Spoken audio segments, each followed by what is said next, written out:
coming from Northern California. Again, I just want to reiterate, this is just an idea. It's sort of like a pair of shoes. If they fit, wear it. And it's rooted in a statement in the big book on page 64. Everyone hears me every week, but it's a very pivotal statement in my experience of recovery. And that is, it's near the third paragraph, I think, second sentence, which is being convinced, which is a requirement for many of the steps. So being convinced that self, manifested in various ways, is what has defeated us. So there's a separation between self and us that I feel the more pronounced, the more relief, to tell you the truth. The more you see alcoholism as other than you, the more relief from alcoholism will be available. That's been my experience and my observation watching people entertain these ideas. So then it goes, all right, being convinced that self, manifested in various ways, is what has defeated us. We will now look at its self's common manifestations. And then the next paragraph is resentment. So this is one way of looking at the fourth step, because most people, when I was brought into the fourth step, it was common, just common knowledge that the resentments were mine, the fears were mine, the acting out in the pursuit of what I wanted through looking at the sexual arena were mine. And pretty much that's how it was passed on. The manifestations weren't directly connected to self, they were connected to me. So I was the one who had the resentments, I was the one who had the fear, I was the one who acted out. And I proceeded on that way of looking at the disease. But the thing is, one day I saw it differently. And I saw that self was foreign to me. And alcoholism, in a sense, was foreign to me. And self being foreign to me, it opened up a possibility, which is I can be free from it. And it showed me that I had been trying to be free as it since I've been about 6 or 7 years old. I was trying to get out of me as me, captured by the statement in our community, self can't get out of self. But I never saw the self that was trying to get out of self as self. I saw it as Paul. And made a lot of sense for Paul to get out of self. I didn't know that Paul, aka self, was trying to get out of self, so it was destined to fail. Until I did. And once I did, that was never undone. I saw something, and it explained in a much clearer, much more intimate way what it was like to be taken over by alcoholism. I felt much more attuned to the description of a foreign pathogen or a parasitical movement than I did with me doing all this shit, all this crazy shit, because it really felt like I was possessed. Yeah? I felt like something took me over and used me for transportation. That seemed to be a much better description than I did all this stuff while under the influence, but it was still me doing it all. I don't believe that. You know? And I've had relief from not believing that, a stabilized relief. And I truly believe it's rooted in the first part of the first step, this idea of powerlessness. I used to use the term, because I loved it when I heard it in AA, that, you know, powerlessness is sort of like dancing with a gorilla. You're going to stop when the gorilla wants to stop. That felt like a perfect description of what it was like under active alcoholism. A gorilla had me and was using me for transportation to express its own agenda and its own manifestations, all the while when the gorilla's manifestations were coming through me, I was listening to a narrative that I was doing it all, that these were my manifestations. And to me, that's the bondage of self. The bondage of self is a mistaking a foreign pathogen's manifestations through me as mine. And I become bonded or wedded to self. And therefore I can't entertain being free from it, but I can definitely entertain trying to be free as it. Now, I thought I was trying to be free from it. I didn't know that there's a little bit of a mental handcuff, which is self can't get out of self. I recognize the problem, but I don't realize it's the problem claiming to recognize the problem, which is a huge problem. It really limits the effects of recovery, unbelievably, to the point where you can have 28, 29, 32 years of recovery and still be dominated by resentment, fear, and acting out and harming people in the pursuit of what you want. There is a possibility that we grew into something, we grew into this identification as self, and we can grow out of that identification as self. And when we grow out of the identification of self, as it says in page 63, you'll start losing interest in self and gain interest in others. That's been my experience. So you don't lose interest in self. It works almost like a skillful means. By getting interested in others, you'll get relief from self, but there's still a huge interest in self. When you truly see the root of the problem, and that starts changing, you lose interest in self and then gain interest in others. You're not trying to use gaining interest in others as a way of getting out of self as self. It doesn't really work. It works temporarily. But suddenly you lose interest in self, and then there's a gaining interest in others. So now it's not so much a doing service, it's being of service, which is an incredible condition, yeah? That you're always available because you're present. And if you're present and available, you're of service. So, I just wanted to share it. I guess I still keep wanting to share it. I would say because of the massive possibility it brought about. I think you really need to get to the exact nature of, they say in the AA, the wrongs, but I would say there's an exact nature of the wrong that's claiming to have all the other wrongs. So, thank you. Okay, thanks very much, Paul. That's, whatever you want to talk about, Dave, whatever idea. Okay, well, there hasn't been really a topic today. I don't know if anyone's got a topic that they want to talk about or they want to say anything, just put it in chat. I know that we're in getting towards the back end of September, so maybe anything on step 9 or step 10 maybe.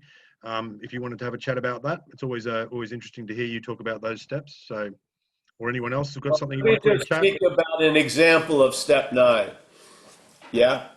Yes, so please. Obviously, step 8 is you just write a list of people or places or things that you owe amends to, and then, if possible, you try to make direct amends. So this was first of all, I thought I was successful conveniently avoiding a lot of shit most of my life.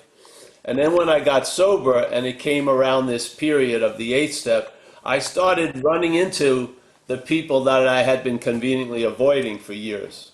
And my first reaction when I saw them, let's say on the street, I thought I'm just going to turn left. But then AA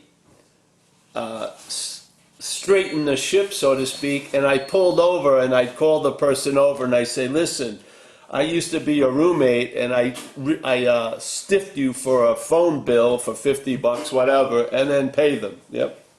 And I started to feel, as soon as I paid them, the little bit of storage that they took up in my life was removed, and then it was almost like opening a window in a stuffy building. There started to be some circulation, so I just kept running into situations like that, and there was two of them that were pretty.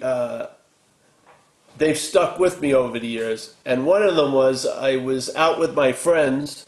We used to ride motorcycle, me and my friend David, and he had a girlfriend, I had a hopeful girlfriend, and we came back to his apartment, and we were walking upstairs, and a neighbor came down and said hello to him, and she had paint on her blue jeans and stuff like that, and we went into his apartment. He forgot something down below. He went downstairs, he came back in, and he says, "Hey, my neighbor would like to talk with you."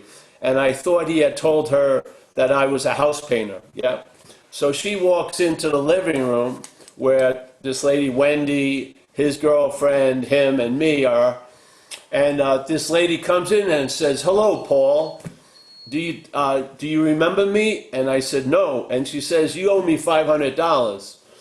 So this lady she had lived with me at one point.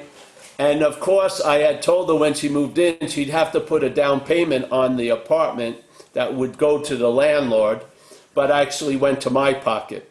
So I owed her $500.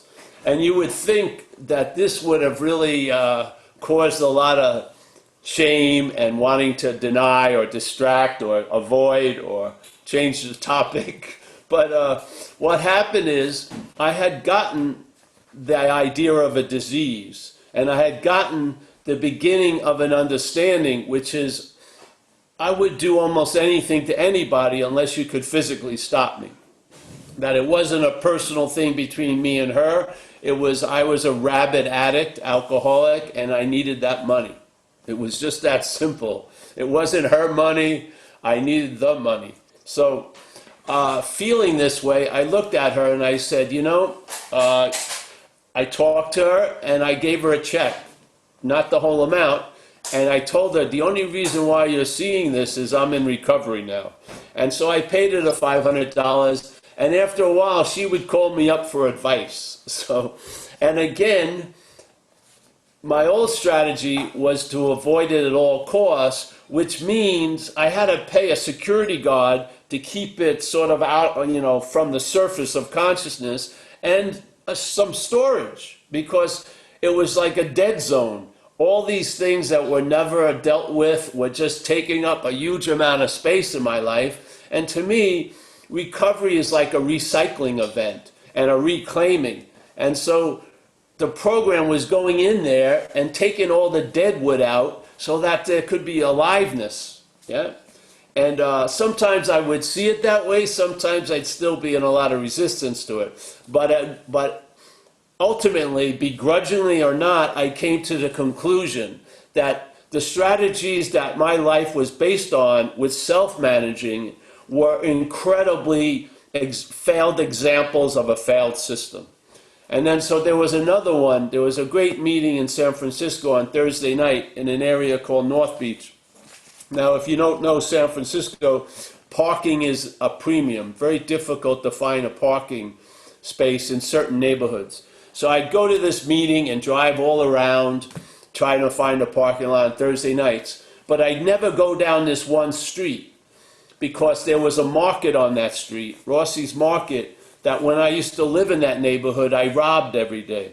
I would go in with one of those long trench coats. I'd steal like a flat steak, put it in the back, and I'd put two 16-ounce beers in the front and walk out. And that would be my carbohydrates for the day until I could hopefully find out drugs and shit.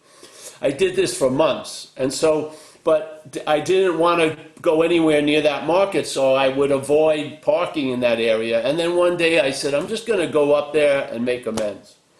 I walked in, talked to one of the cashiers. She said, the manager's upstairs. I went upstairs. I told them the story. I'm in a program of recovery. I used to live around here. I used to steal stuff, and here's $55. So I gave him the money. And I left. And you know what? I never thought of Rossi's Market again. Ever. And so this is the freedom for me of the ninth step.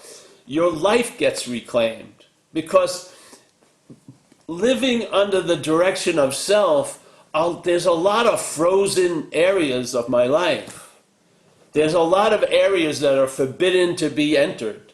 You just get smaller and smaller, and our ability to adapt is taken to a real level of disservice. You're putting up with a fucking whole lot out of a fear of what could possibly happen if you actually showed up. And all those forecasts were always wrong. So the ninth step, in my experience, was one of the most influential steps, because I really got freed, or that energy that I am got freed from the past, and then there was no wish to shut the door on it, or avoid it, or distract it, or put it into storage.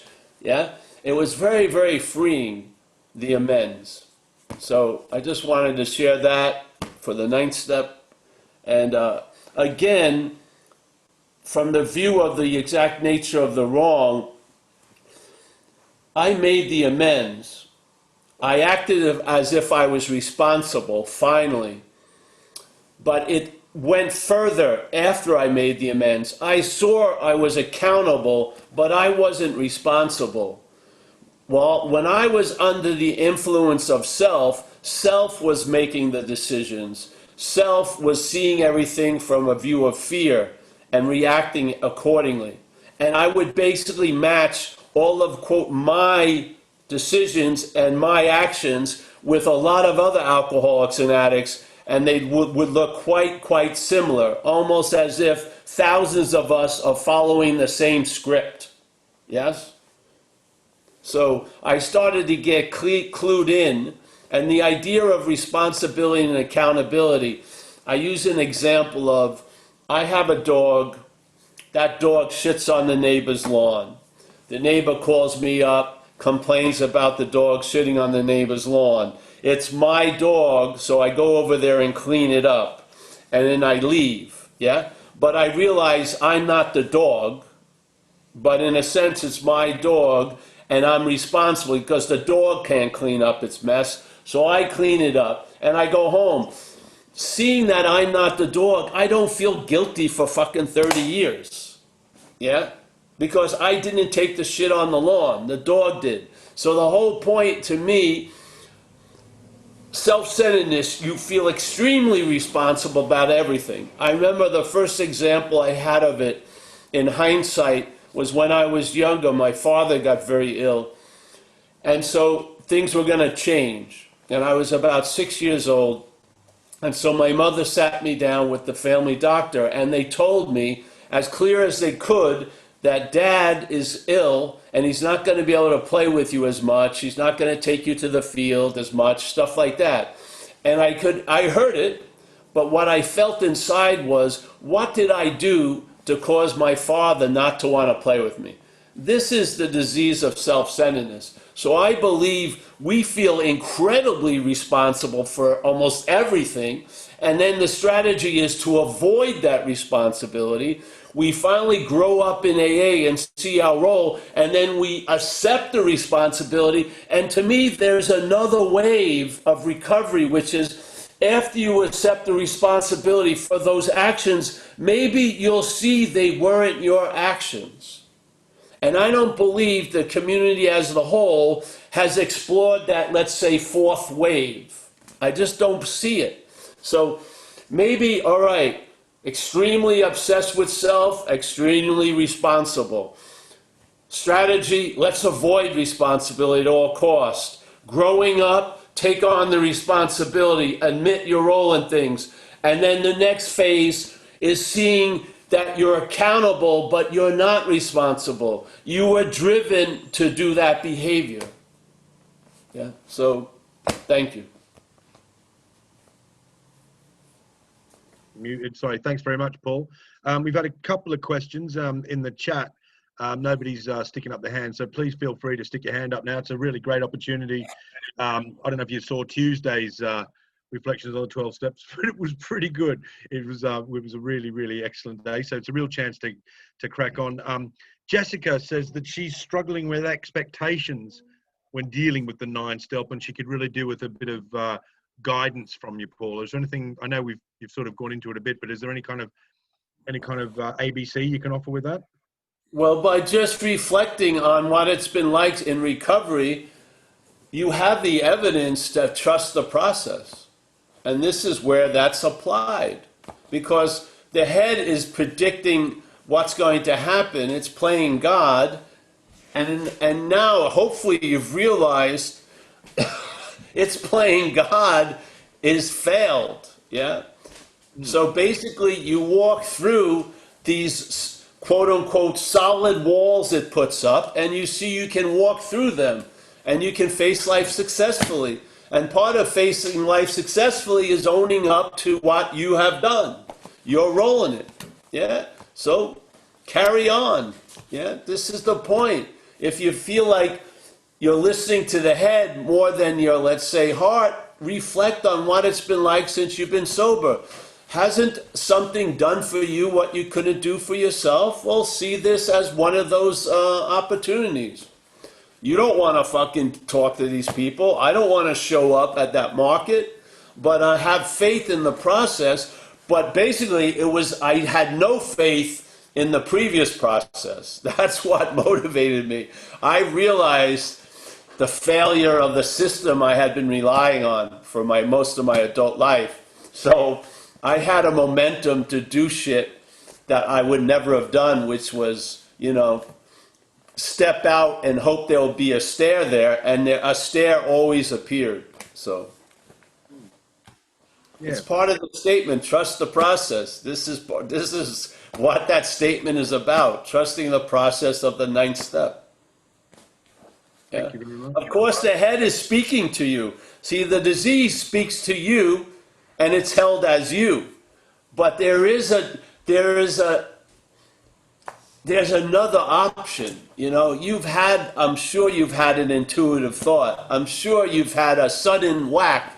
I'm sure you've had a hunch, those are all messages from another system.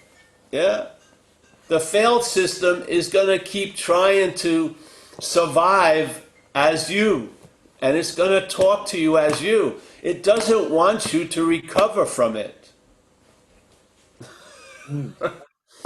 It's just that simple, because recovering from it is looked on as a very adverse condition for it. Yeah?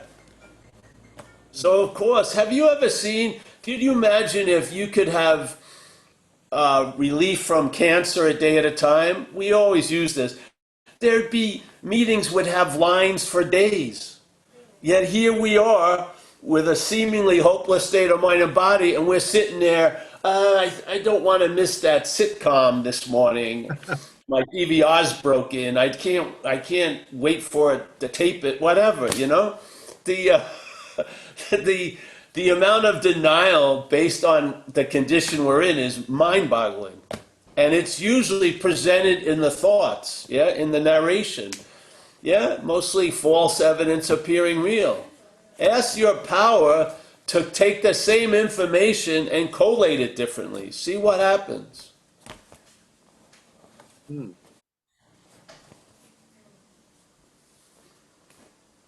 We're always in this movement. Perhaps there's a better way. So the better way is trusting something infinite rather than the finite self. What was the worser way? Trusting the finite self rather than the infinite. See, there's always the way that was before the better way. Yes? They're not talking about only one way. There was a model of a way before, and that was the self's way. Self-will, self-this, self-that. That's what's failed us. So now a better way is let's trust or have faith or trust the process of moving towards the infinite and moving away from the finite. Yeah, we're in that process while we're doing the steps. We're always in that process. Yeah. Now, when you're going into a situation where there's an action like 4 through 9, the yapping starts happening to pull you back into the gravitational field of self. Yeah, of course. What else would you expect? The system wants you in it. You're getting pulled out of it. The recovery program's taking you out of the failed system and bringing you into a working system. Yeah? Trust the process. Yeah? Don't leave before the miracle. All those statements is usually what happens if you leave before when you leave before the miracle. You've listened to the head. What happens when you're not trusting the process? With all this evidence that it works, you're trusting your head. That's the diagnosis. Yeah? That's why we say don't leave before the miracle. What's going to have you leave before the miracle? That thing that's presenting false evidence all day. Yeah? Don't leave before the miracle. Yeah? What causes you to leave before the miracle? You can look at it that way. Trust the process. What's causing you not to trust the process? Is you're listening to the freaking head.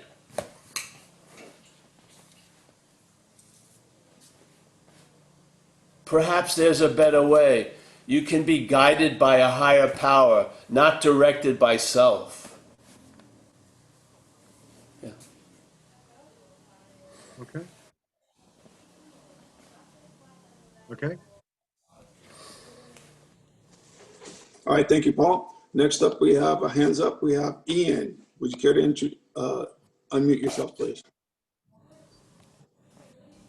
Thank you. Can you hear me now? Yeah. Yeah, mate. Yeah. Hi, my name's Ian. Glad to be here, and thank you very much, Paul. I've been at a few of your Zen bitch slap meets, whatever you call them, and I'm beginning to comprehend now, I think. But I'm reading your book, or I have been reading your book, Under Arrest, and I'm really my questions about. I'm moving on to step 11, where you say it's not about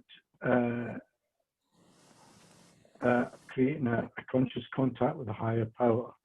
It's more about, because we are always in contact with a higher power. Yeah. It's creating that awareness.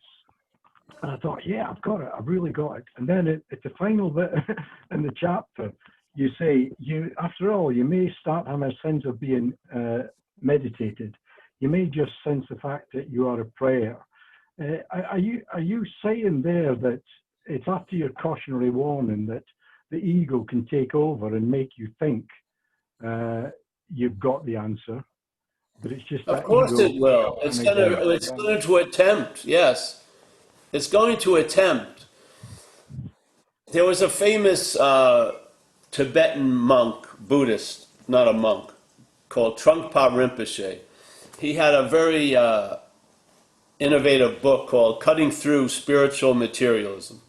Cutting Through Spiritual Materialism.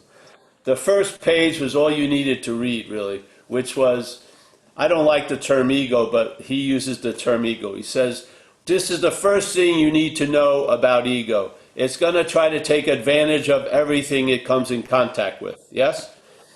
We are the conscious contact with that ego piggybacks on, and we introduce ego to everything. And then ego claims to be the one that was introduced, yeah?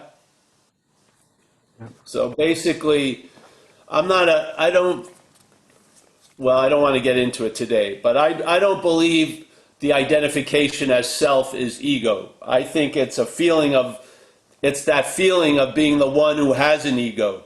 That feeling of being the one is the self, yeah? Yeah. So it's a mechanical operation. Whatever we bring it into contact with, it will claim to be the one who was brought into contact, yes? There's like a mistaken identity that's getting reinforced through conscious contact because there's an unconscious assumption that goes along with it, yeah? The unconscious assumption is I'm the one who's doing the conscious contact. Yeah? Yeah. So basically, the step 11, it gives us suggestions. It says, all right, We sought through prayer and meditation to improve one's conscious contact. So the conscious contact is there. You're just going to attempt to improve it. Yeah, you're not making conscious contact. It's already there. And the whole intention isn't to become masters of prayer and meditation, is to improve the conscious contact. Yeah? And what you'll find, because some people aren't built to meditate yet. Yeah? Their mind is way too active. They have a nervous disposition. Yeah? So if they feel like, wait a minute, 50% of the possibility of improving contact has now been taken away, all I can do is prayer, you're going to realize anything can be used to improve conscious contact when you're conscious of spirit and less unconscious of self. Yeah? Everything is, because your consciousness. So anything that you come in contact with can be used to imply or to point to the consciousness. Yeah? Everything. So first, we're in an incredible unconscious contact with a mental idea being a long-lasting thing, the doer, the feeler, yeah, which is causing a need to become conscious of the conscious contact because we're in a deep level of unconscious contact with a mental idea. Yeah, everything AA says has something underneath it. That's why it's saying it. Yeah. We have to weaken the unconscious contact with self, and so the step is improve the conscious contact through prayer and meditation. But the intention is really to weaken the unconscious contact with self. Yeah? Yeah, I'm getting that. It's like it's a diminishing of the mental state. That's the program. It's not an increasing of the spiritual state. How can you increase spirit? What, are you going to take some spirit and add it to spirit? It's just spirit, yeah? It's not quantified by weight or volume, yeah? But when you diminish the mental condition, there's an increase in the conscious contact, yes? You're more aware, as you said, of the conscious contact and less aware of the mental contact. Yeah? And then at that point, everything and anything you do can be used to improve that conscious contact because you're conscious of it. So every act, you can be conscious of the act. Yeah? That's improving one's conscious contact. Basically, this is where it leads. You realize this idea that I could be out of a moment is a complete insane idea. Yeah? So you stop trying to get into the moment, which is a reinforcement of a mental idea you could be out of the moment. That's finished. Now you realize you don't have to get into the moment because you can't be out of the moment. That improves one conscious contact. Yes? It improves a huge amount of conscious contact. Just seeing that. Yeah? See, the pursuit of conscious contact in a way can be used to reinforce the idea that you're not in conscious contact, which is a lie, yes? AA is not saying you have to make conscious contact. It's saying improving the already available conscious contact by weakening the other contact, really. Yeah? Yeah. Yeah. Yeah, that So, makes... and I've met so many people that get stuck as if it was like carved in stone. Prayer and meditation is the only way to improve one's conscious contact. It's a suggestion, 2 of them. They could have had 800 suggestions. Take a walk in the park. You know what I mean? Gaze into an open sky. Go listen to the ocean.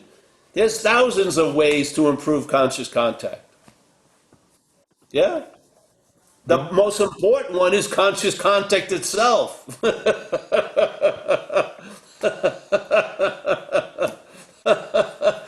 Being awake to that is a vast improvement. In being awake to that is a vast improvement in wanting to improve. Yeah, just yeah. The head is insane. It's assuming shit that's impossible. And then has us convinced it is possible. And then it wants us to work hard to try to make the impossible impossible. It's impossible. You can't be out of the moment. So you don't have to get into that. And it's also truly impossible that you are a long-lasting, independent, separate thing called self. Yeah? You may be appearing as one, but you're not of that one. So this is the bizarro world. We're trying to get into something we can't be out of, the moment, and we're trying to get out of what we can't be in, self. We need to improve our conscious contact concerning those topics. Yeah? Yeah. This is And what the program does.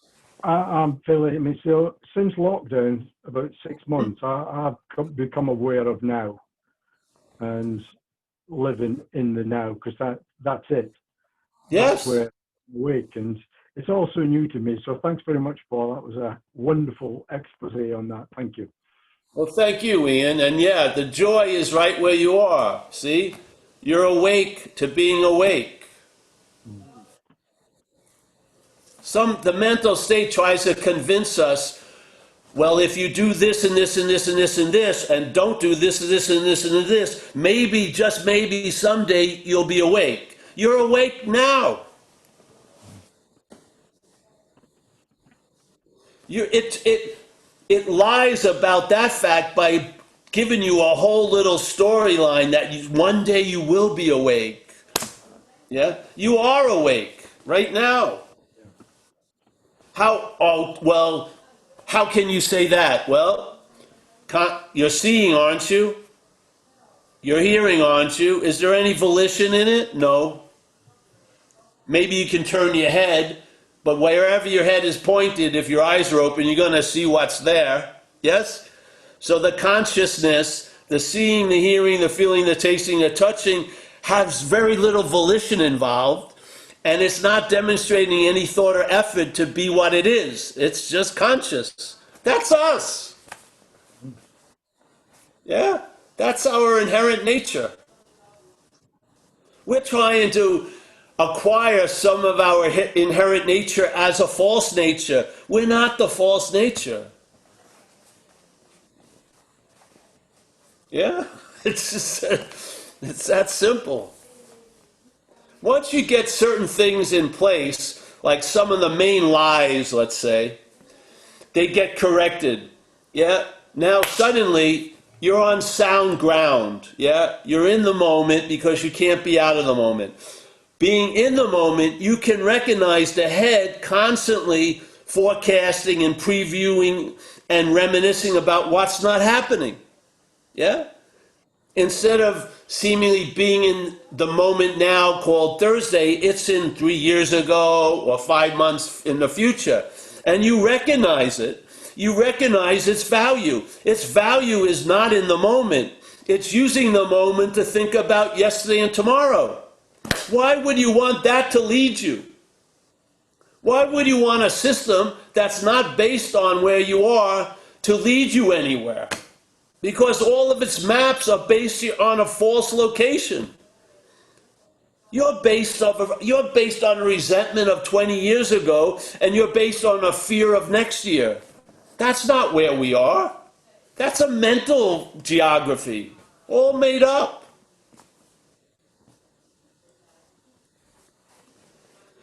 The only way you're going to see what's not happening is from what's happening. And then you'll recognize, Jesus Christ. I've watched people at meetings, let's say they're at a meeting on July 8th. They're totally dominated by August 15th. They're thinking about future forecasts and expectations, and it's frozen them in July 8th. Yet it's not happening. It's about August 15th. What the fuck? That's slavery in time. That's part of, hey, a day at a time. Why do you think our community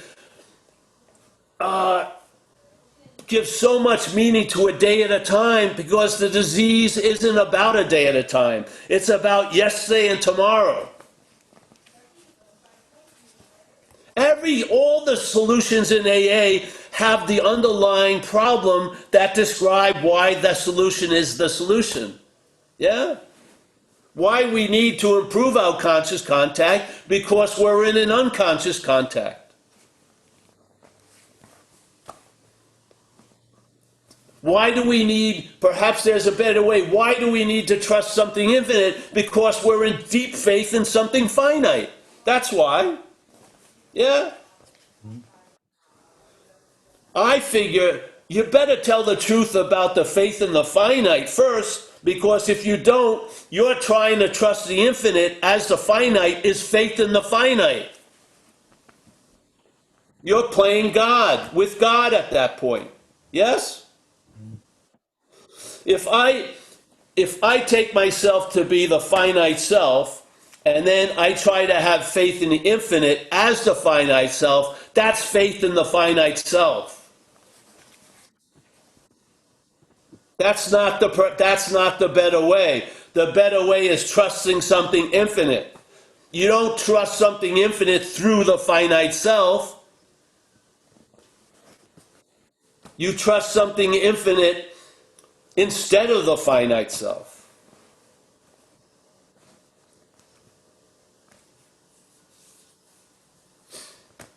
You'll know the problem from the solution. When you get relief, you'll know it. You'll see it. The problem resides in the mental.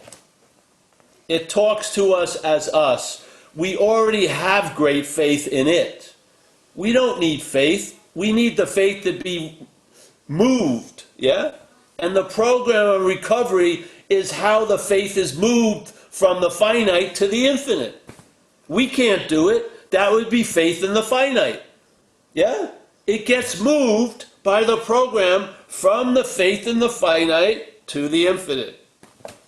How do you see? Tell me about the faith in the finite. All right, quit playing God. Page 60 something. Yeah? A paramount importance. It's given the term first. So in a linear program, first is a damn important thing. First, we got to quit playing God. It doesn't work. So obviously, there's something that's playing God. Or we wouldn't have to quit it, yes? We may be unaware of that. We may not know it, but they did, and they said, you got to quit playing God. It doesn't work. All right, so what's playing God? What's playing God is the finite self. Yeah? I can't quit playing God as that which is playing God. That would be playing God. I have to see I'm not that. Yeah? Then I can see it's playing God and I'm not that. Yeah? That's how you quit playing God. You're not the one who's playing God. The mental state's playing God. You don't stop playing God. You never started playing God. You see what's playing God and you see it as not you. That's the quitting of playing God. The playing God continues. You're going to hear it all day. Yeah? The narrative doesn't stop playing God. The narrative is playing God. You quit it by losing interest in it.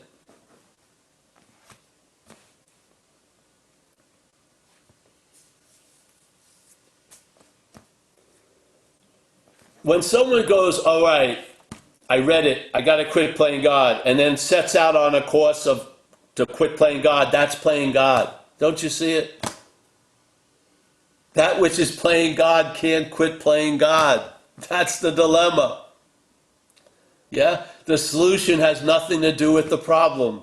Nothing. You don't stop playing God. You never were playing God. The head's been playing God on you. Yeah? I mean, how are we going to have relief if we don't even know what's going on?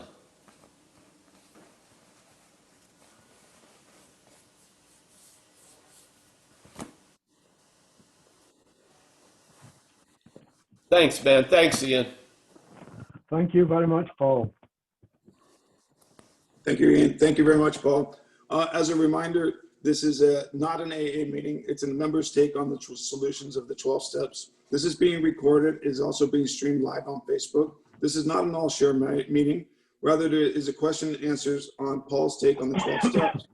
For more information on Paul, you can go to his website, which is zenbitchslap.com. There you'll find books, videos, and recordings, and t-shirts also available for purchase. Actually, for more information on the message, there's no information on Paul. I'm sorry. Excuse me. And the You don't need any information on Paul. The Keep coming back. information is of the message. Okay. Reflections of steps will be on Paul is Tuesday. a minor ingredient in this whole event.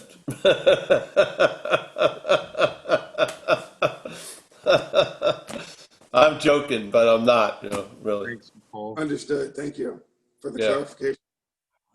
Paul's reflections on the 12 steps will be heard here on Tuesdays and Thursdays at 10:30 Pacific time.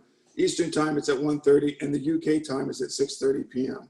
Paul's non-duality Zoom discussions are Wednesdays at Pacific time, 7 p.m., Eastern time, 10 p.m., and 3 a.m. on Friday in the UK. Saturdays is Pacific time is 1:30, Eastern time is 4:30, and 9:30 in the UK.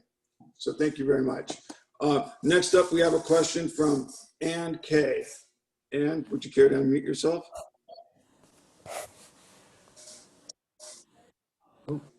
Sorry, I just did that. And unmute yourself again, Anne. Sorry about that. That's all right. And I'm going to try and word this. I think that I received what I needed within your answer to Ian. But as the result of a situation on Sunday, for the first time in about a year, I found myself unable to sit in meditation. And so, I took some other exercises and I did these things and I know the answer to the situation and I handled that. But you see what I'm observing now and what I'm aware of is, especially the last couple days, Paul, every single thing that I read, everything that I hear seems to be being processed through a filter of that situation, as though I'm trying to create, as though thought is trying to create a logical argument in my head. And I've never experienced anything like this. Yeah. Well, when the aperture opens, more is revealed, yeah? Are you there? Mm-hmm. Yeah, just more is revealed. So maybe you're seeing you're seeing what was always going on, but not being seen, yeah? This is like out of the vision for us. This power is going to constantly reveal to us. Yeah, well, there you go.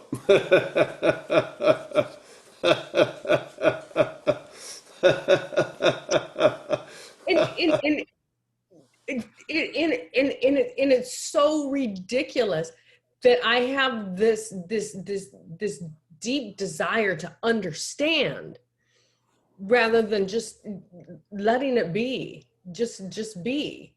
Yeah, it's not your desire, honey. It's a desire, not yours. So. Yeah. Thank you. Yeah, Yeah. it's all right. It's going to, all these things need to attract attention. If the interest and attention is more on, let's say, the conscious contact of right now, you won't be, you're not going to be spending wildly in what's not happening. Yeah. You're not. So a lot of stuff that you thought was about last week will just drop into now. Yeah, it doesn't have the propulsion anymore. Yeah. But that's an awesome, it's awesome to start seeing stuff. It's not awesome maybe at the moment the mental state reacts to the seeing of it, but it's awesome if you stay with the process. Yeah? Yeah. This is freedom from the bondage of self. In one sense, part of the freedom from the bondage of self is seeing the bondage of self. That's sort of what has to happen. I mean, it would be nice if it could happen another way, but no, it seems like you have to see it, not to be it, so to speak. Yeah. Yeah. Yeah. If you're not seeing it, you're just, in a sense, it's just a huge mental assumption that you are it. Yeah. And that is having a very neutering effect to life. And it's almost like we're comfortably numb, but it's actually extremely uncomfortable Yeah. underneath. We're Yeah. comfortably numb to a lot of shit. Yeah. Mm-hmm. But I'll tell you, awakeness has its own glories. Yeah. You have the ability to enjoy peace of mind. You understand serenity. You understand surrender. You understand peace. You start having an intimacy with things that were only held in a conceptual manner. You really start feeling what it's like to be directed by a power greater than self. Yeah? All these things become intimate. You can't even share it with your significant other because it's just something that if it's like it's a unique taste had by all, but in most cases forgotten. Yeah. So when there's a acknowledgement of that taste, I find it's at that point it's what you are speaks louder than what you say. You're not going to really.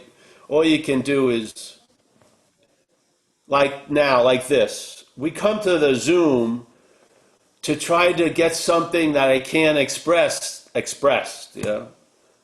And so we use a flurry of words and shit, but that's not the message. Yeah? The message is conveying from here to there, because the conveying from here is the here there. You know what I mean? The conveying from here to there is the here there. Yeah? I mean, it's already understood. It's just a triggering of it, yeah? Because that goes a long, long way. Much more than understanding and knowing. It's a sense before all the other senses, yeah? Yeah, that's what we're attempting to convey. The possibility of a freedom that's available before the bondage, yeah? That we're inherently okay as spirit. And nothing that has happened after that has truly affected that which is before. Yeah? It's the only reliability in a world that's not reliable. Yeah? And it's got to be found where we are. You can't believe it's in someone else and not believe it's in you. It's something that's massively shared. It's our innate nature, all of us. Yeah? So we're attempting to, you know, like a spiritual leaf blower. We're trying to, move the mental smoke from the space so that we can just see clearly and know that we are the seeing clearly. Yeah? It's just, yeah. So, and we all do it with each other. It's fun. I really enjoy this little episodic Zoom run because I've seen the same people, some of them, for months, and it's produced a weird technological camaraderie. I don't know what to call it, but it's strange. But I like it. It's warm, yeah? It's warm. It's like, bread out of the oven. I like the feeling. A sense of well-being, I guess. Yeah? So, we're on to something. Just trust the process. Yeah. Trust the process. Your own eyes tell you it works. Yeah. Yeah. There's no exceptions. There's no one. It's the head always wants to be in an exempt state. Like, no, this is, I am so unique. It's a stock version of self, just amplified differently. We're an extreme version of the stock version of self-centeredness. Yeah, doesn't make us special or anything. It makes us teachers of others, really, because other people's life hasn't gone as far as ours at times. We have explored the upper regions of the anus of self. You know, we've been up the ass of self where few have gone. So we can report back.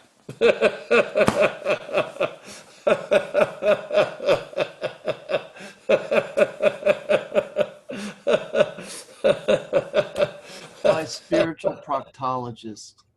Yeah, it's funny. I mean, people think, it's like they're in hell and they move to a neighborhood that's 1 degree cooler, and that's the great success in life. You're still in hell.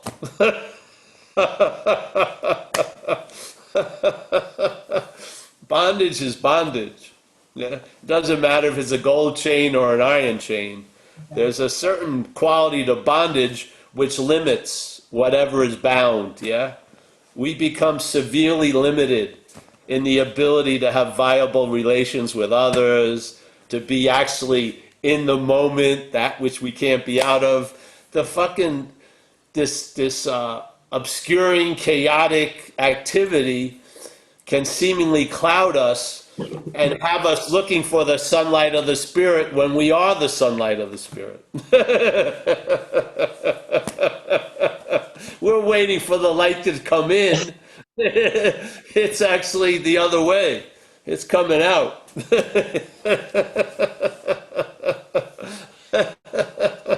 I mean, it's so ass backwards. It's amazing. So,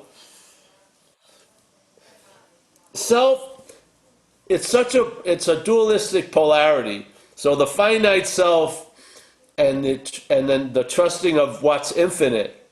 Yeah. They're almost like the toilet water in Australia goes the other way in America. Yeah. Their flow is completely different. Yeah. One's going one way, one's going the other way. Never the two shall meet. Yeah. You can't have two masters at the same time. It just doesn't work. So, yeah.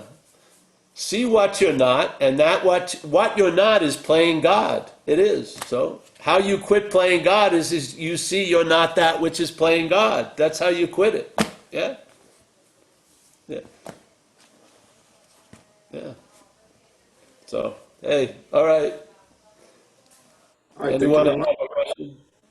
Yeah, next question is from Grimsby Beatrice. Beatrice, I'll ask you to mute yourself.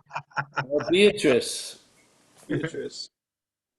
Hello, everybody. Beatrice. Good to see everybody. And yes, Paul, it feels like home right here. It really does. Home baked bread. I just wanted to clarify, if I can, the recognition that we talked about, that mental status or state, I should say, movement, is seeing the cop and the robber that I kind of see all day. It never Yes. stops. But it never Yeah. stops. Is that accurate? Because it never stops for me, but I can recognize it today. Does that make sense? Well, there'll be more. It does stop, but when it starts again, it tells you it never stops. But it does stop. Okay. But what happens is there will, just like when they say in page 63, you'll lose interest in self. That's what you lose interest is in that. Yeah, there isn't a self. There isn't something you lose interest in. It's an activity, mental activity. Yeah, there's no Yeah. self that you lose interest in. It's not like I lost interest in Dan, but there was a Dan before I lost interest in it, and after. No, there is no self. It's an activity. So you lose you lose interest in the activity of the bondage of self, which is the thought system. Yeah? And then you gain interest in others. And you're another, really. Thank you. In regards to self, you're another. So you lose interest in self and you gain interest in other. You're one of the others that you're interested in now. Yes, it is. Okay.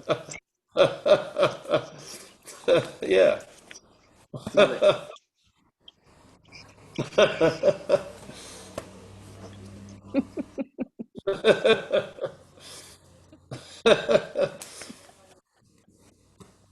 No, it does. It's sort of mechanical, and what it tries to tell us is, yeah, there's freedom from me, but I have to stop completely. It's setting the requirements for your freedom from it. I mean, it's insane. It's incredible, really. You know, remember there was a Seinfeld show Hmm. where Costanza wants to break up with the woman, but the woman wouldn't recognize him. So he'd say, "Okay, I don't want to see you anymore." She says, "All right, I'll see you at 7." And he's getting frustrated because she won't get the message. He's breaking up from her. She just keeps on keeping on. This is sort of what it's like. You know what I mean? This thing's telling us, all right, if you do this and do this and do this, you may get a little bit of freedom from me. That's slavery to the past God.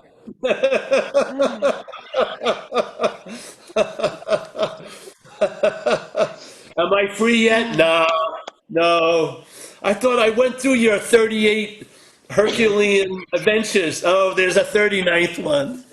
There's something else you got to do. Oh God. That's slavery, eh? That is good stuff. Jesus Christ.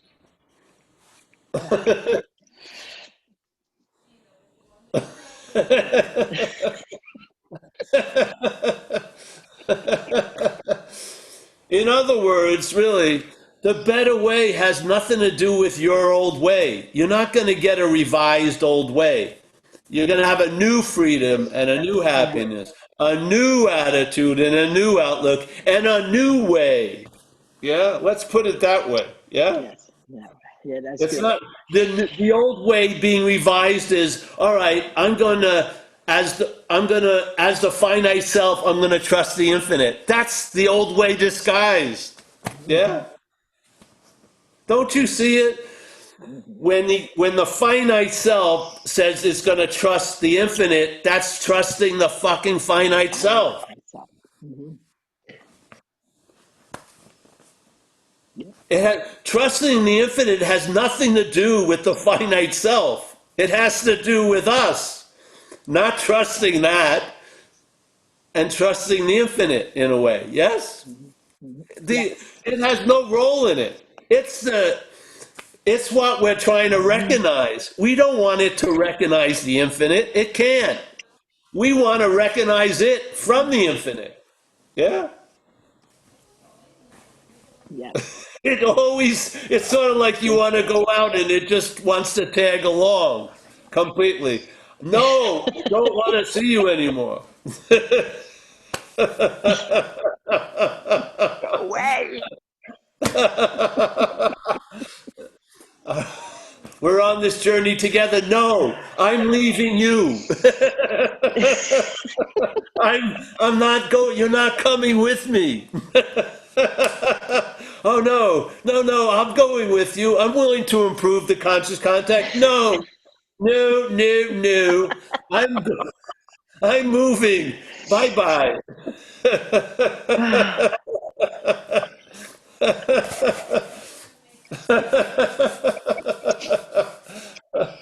And an hour later, you're identified as it. And there it is, Yes. trying to trust the infinite. It doesn't say, perhaps there's a better way. Trusting the infinite from the finite self, or as the finite self. It's not saying that, is it? Yeah. It's not saying, all right, finite self, you got to start trusting the infinite. No, it says, There's either that option or the other option. They're not combined, yes? Yeah. Yes. How the self hears it is, oh, I'm Yeah. going to start trusting the infinite. Yes. Yes. Yes. Holy cow. Crazy. We don't even see the beginnings. I mean, how Mm. can you, do you really want to pour over a reaction from ignorance for 8 hours, 30 hours? Let's get back to Mm. the roots of the situation. Yeah. Yeah. The same problems will be generated from the same root. Yeah. They'll all be seen as unique, but they're not. They come from this mistake. Let's have a correction here. And I guarantee you're going to travel lighter through all the problems. Because this is the biggest one. It's a misidentification. Yeah. We are the Yeah. infinite in the act of having faith in the finite, and it's failed us. Yeah. Good stuff. Hopefully it's over for everybody. Mhm. Seriously. Let's move on. Yeah?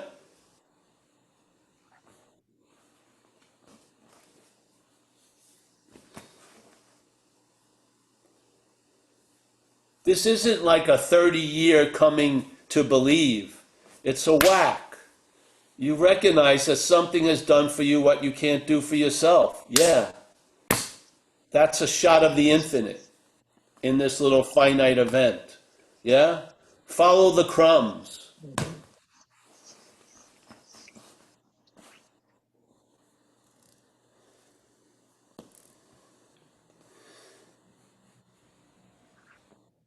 The crumbs aren't being hidden. The head hides the crumbs.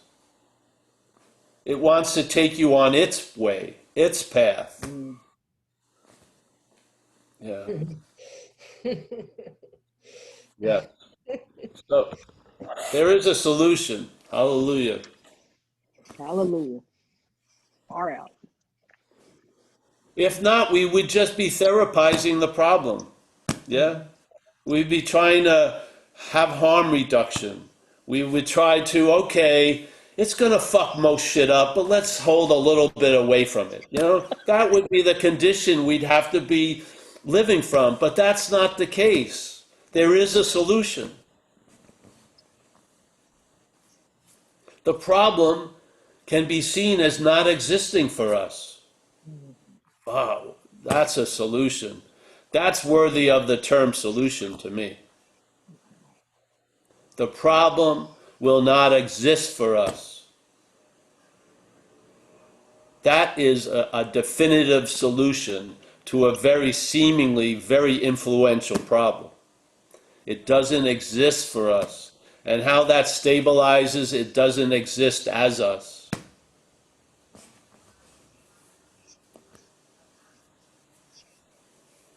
Very cool. So, yeah. Thank you. Oh, thank you, Beatrice. Thank you, Always Paul. a pleasure. Cheers, Beatrice. Okay. Thank you very much. And last question to Hank. I know, Victor, you've got your hand up, mate, but I think we might call it a day. Are you, Paul, do you want to answer a few more or just one more? Is that okay? It doesn't matter. It's one or two. Okay. So last two there. Okay. So first up, Hank, Unless mate. they're long, then we'll, yeah, cut it off.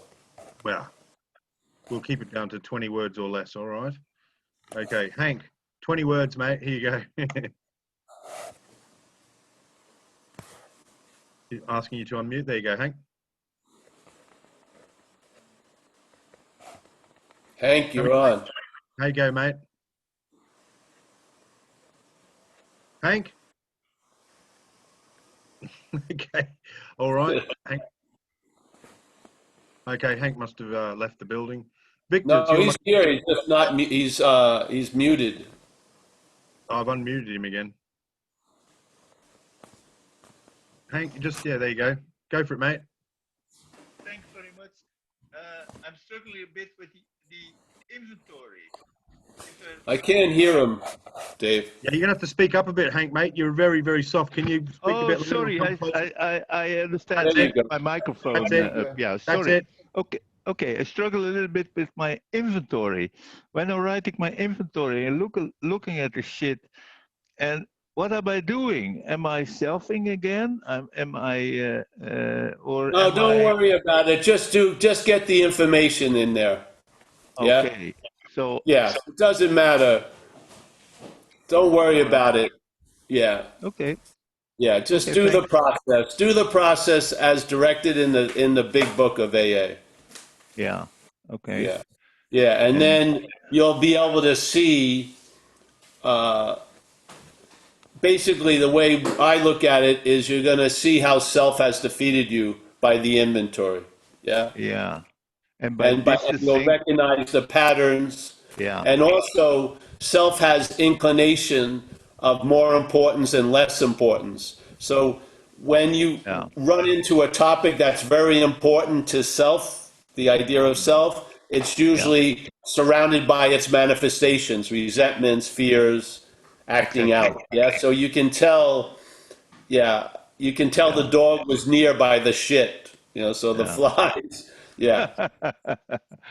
Yeah. And Thank you. it's helpful because you'll start being able to recognize what you're not from Yeah. what you are. Yeah, you'll Exactly. see it. Yeah. And then So that stuff is I'm. brought to step 6 and 7 to be changed. Yeah. So 4 is very important.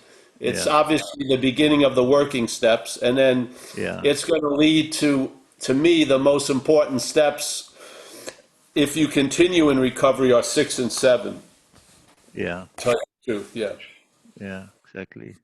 And What step gets 10. revealed can be turned over and have reconfigured instead of claimed and kept in the orbit of selfing. Yeah. So you Exactly. recognize Yeah. what you're not, and then you Yeah. turn it over to the higher power to reconfigure Yeah. that energy. And that Yeah. sort of is really what enriches you now Yeah. is reclaimed energy. Yeah. And My that's view. also the spot check inventory in step Yeah. 10, for instance. Yeah. Yeah, and then 10 is just to keep and also to write out about the successes of your days.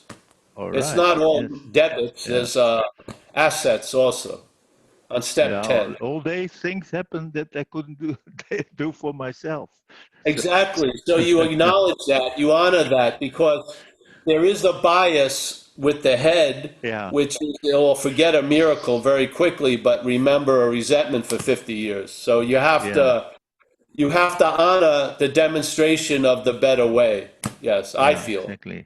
I feel And it's not. paramount, actually. I feel something that's not addressed much in the program is honor. Honor the Yeah. demonstrations of the solution. It's very Yeah. important to me. Yeah. Yeah. Okay. Yeah. Yeah. And You not. could call that the honoring, the act of being grateful because of Exactly. something doing for us what we can't do for ourselves. Yeah. Yeah. And not build the Awesome. ego with it. The honoring is a very living. Yeah. It's like the having it. You have it by giving it away. It's that type of movement. Yeah. Yeah. And attributing all these acts of God through the day to myself is spiritual materialism in a sense. Exactly. Yeah. Yeah. Yes. Okay. Exactly. Yeah. Thank you. Yes. Definitely. Yeah. Mm. Okay. Thanks. Thank you.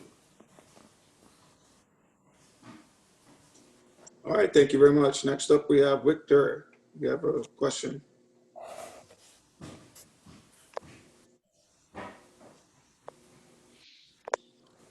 Victor? Victor, you there, mate? Victor, unmute. Yeah, now. Yeah, All right. can you hear me? Yeah.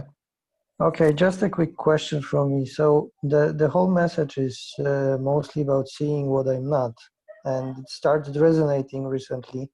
Actually, it's my second meeting, and I just explored the idea, let's say, and I'm seeing more and more like the stuff that's how it's working, right? So trying to grab something, trying to find something, trying to get whatever it is. And then I see, okay, that's selfing.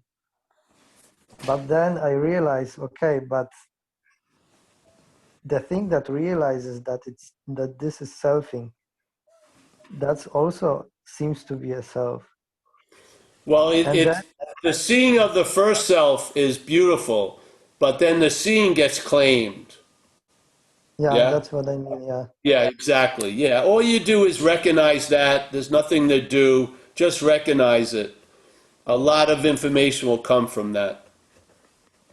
because what there's a fear that it can go like ad infinitum, right? So then the self claims the seeing of the self, and then Yes. But the see, wheel goes.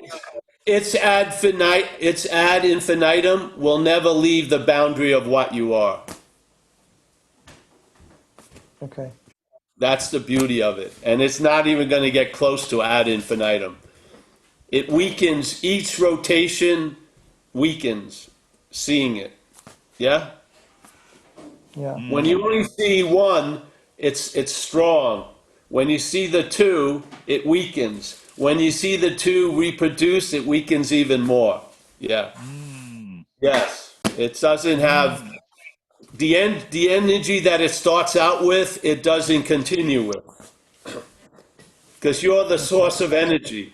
When you start seeing as not you, it doesn't have the fuel it used to have. So it doesn't go mechanically. It may go at its possibility is ad infinitum, but it doesn't have the ability to go there. Yes. Okay. Yeah. Yeah. Also, I had a reflection like probably it might be because it's what I'm not that's trying to catch what I'm not. Like Yes. this is, and then The policeman thief. this Yes. funny there's this funny hopelessness. Like then there's a question. Okay, what am I going to do? And then it's like, well, I can't do anything. Stay with the hopelessness. That's a very incredible place. It's the system's hopelessness, not yours. That's the beauty of it. The system gets to see its failedness. It's beautiful. Yeah, Seriously. there's just this question mark. Like there's no way around it. Like No, that's the beauty of it. There's no way out because you truly have not been in. That's the beauty of it. The out in this condition isn't because you escaped the in. The out is that you were never in. Yeah? It's self, it's the mental state that gets into hopelessness. It realizes the futility of self trying to get out of self as self, as self, as self. Yes. It's beautiful, really. That's it's good, so bro. funny at times. Like It's hilarious. it If makes me you like see it as it ain't too hilarious.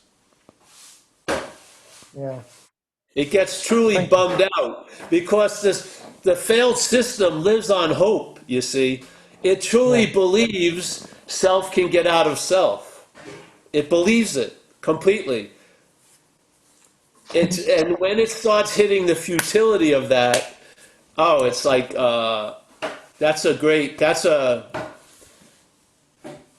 that's a very cool event, so to speak.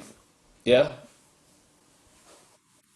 Because a lot Okay. of times after it gets weakened, it can't reinvigorate itself. It stays in a weakened state. Yeah? It may make a big to do, but it drops quickly. It's getting weaker. So it's awesome, you know? You're out, we're the battery, Victor. We're the battery. It's using us to fuel its story. It can't generate a story in and of itself. It doesn't exist. Yeah? It's a mental idea living off of us. Now us can see it as self, and then us, the interest from us gets withdrawn, and the self weakens. Yeah? All right? That's very good to see you, Victor. Yeah, Yeah. thank you. See you Yeah, on come on Saturday. back. You're on to something. See you on Saturday. Thank you. Yeah. All right, Dave. Hey, I think we'll end, eh? Michael, Okay, yeah, thank you, everybody. We'll be back again next Tuesday at the same time on the same Zoom I'm just chat. going to say goodbye to everybody if I can. yeah, Paul, sure, say- mate. Mike's just going to wrap it up for us. I'm going to give it to you, mate. Just hold on. Go on, Mike. Just say your goodbyes, Mike. Thank you. Go ahead, Paul. Say your goodbyes. All right. Mike Z has left already. Rob Farr. Nice to see you, Rob. We got Ian. Very nice share, Ian. Yeah. Yeah. Yeah. You're in very good hands. John. Paul. Hey, Paul. Yes, he's wearing a different kind of shirt today. It's okay. I'm taking a day off from the competition. We got Ann. Nice to see you, Ann. Thanks for that share. Yeah? More will be revealed. Ben. Nice to see you, Ben, under the windows. Roman. Thanks again, Roman, for being Roman. Yeah? We got Ian, another Ian. Ian is in the dark. Very nice silhouette. We got James Lebowski. Lebowski. Kristen. Nice to see you again, Kristen, in your familiar white shirt. That's good. Yep. We got Jono. We got Lynn from California. We got Gustav. We got Henry. Nice to see you, Henry. I guess Hank. Oh, Hank. Hank. We got Therese. I've seen Therese before. Nice to see you, honey. We got Mike O. Let's see. We got Beth from North Carolina. Thank you, Beth. Lynn. Michael from Madeira. Dennis from LA. David. Vicky. Steve from Grimsby. Grimsby is a big non-duality site now. Wow. Huge. Going to be called non-Grimsby. We got Vicky, we got Leah, Jacob, Mike from London. Nice to see you, Mike. Keith, I'll see you today, Keith, later on. Let's see, we got Victor, we got Mika, Mickey, we got Beatrice, Helen, Samantha O. Nice to see you, Samantha, today. Jack G is up there in a fucking storage unit. There he goes. We got Darlene. I just lost you, Darlene. Nice to see you, Darlene. From Connecticut. Micah, again, let's see. We got, I think that's it. And then some anonymous folk. All right. Thanks, everybody. Appreciate it. I'll see you guys this week, Saturday or Tuesday. Thanks. Yeah. Good on you, Paul. Cheers, I mate. think people, the room's open still for a while if anyone wants to share or anything. See you guys. Bye. See ya.